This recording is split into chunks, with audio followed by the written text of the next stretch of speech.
ایک بھینگا اٹھا چند دن پہلے اور وہ میرے نبی کو گالیاں دینے لگا. اس سے کہو تیری اوقات دیکھ. لوگ کہتے ہیں گستاخ رسول کیوں پیدا ہوتے ہیں. دیکھا کبھی کوئی خبیث اٹھتا ہے وہ منہ کھول کر کے گالیاں بکتا ہے حضور کو. کبھی کوئی خاکے بنانے کی کوشش کرتا ہے.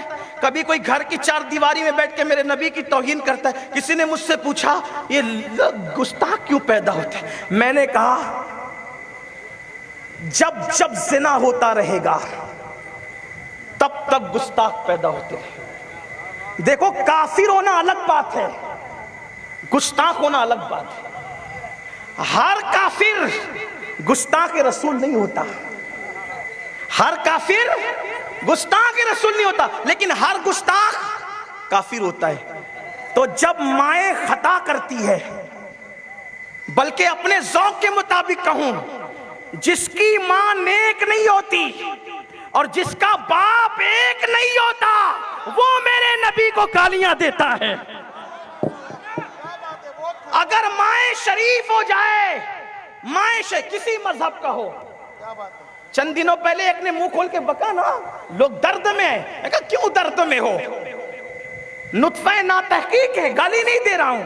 حقیقت قرآن نے کہا وَتُلِّمْ بَعْدَ ذَلِكَ زَنِيمٌ. پیارے جو تیری بے ادبی کر رہا ہے وہ باپ کا بیٹا ہی نہیں ہے. تو اگر کافر بھی ہوگا لیکن ہوگا باپ کا بیٹا تو حضور کی بے ادبی نہیں کر سکتا. بے شمار کافر ہے, بے شمار کافر ہے, لیکن کوئی حضور کی توہین نہیں کرتا. ہر کافر توہین نہیں کرتا. کون منہ کھولتا ہے؟ مائیں خطا کرتی ہے تب. اب پتا چلا یہ جو کمروں میں بیٹھ کر گالیاں دیتے نا میرے نبی کو, یہ نبی کو گالیاں نہیں دیتے, یہ بتاتے ہیں کہ شجرہ کیا ہے, یہ بتاتے ہیں اولاد کس کی ہے. ورنہ نبی کی توہین کوئی ایسے تھوڑی کرتا ہے. کافر بھی ہو کر توہین. دیکھو فاروق اعظم مسلمان نہیں تھے, مسلمان نہیں تھے پہلے نا, کلمہ نہیں پڑھا تھا, لیکن حضور کی توہین بھی نہیں کی. حضور کے مشن کے خلاف تھے لیکن توہین نہیں کی. کیوں؟ اس لیے کہ نسب صحیح ہو توہین نہیں ہوتی, نسب سچا ہو توہین نہیں ہوتی. تو بس آپ سے کہنا چاہتا ہوں پریشان نہیں ہونا, اس لیے کہ نبی کی تعریف کی توفیق سب کو نصیب نہیں ہوتی. اپنی ماؤں کو دعائیں دو.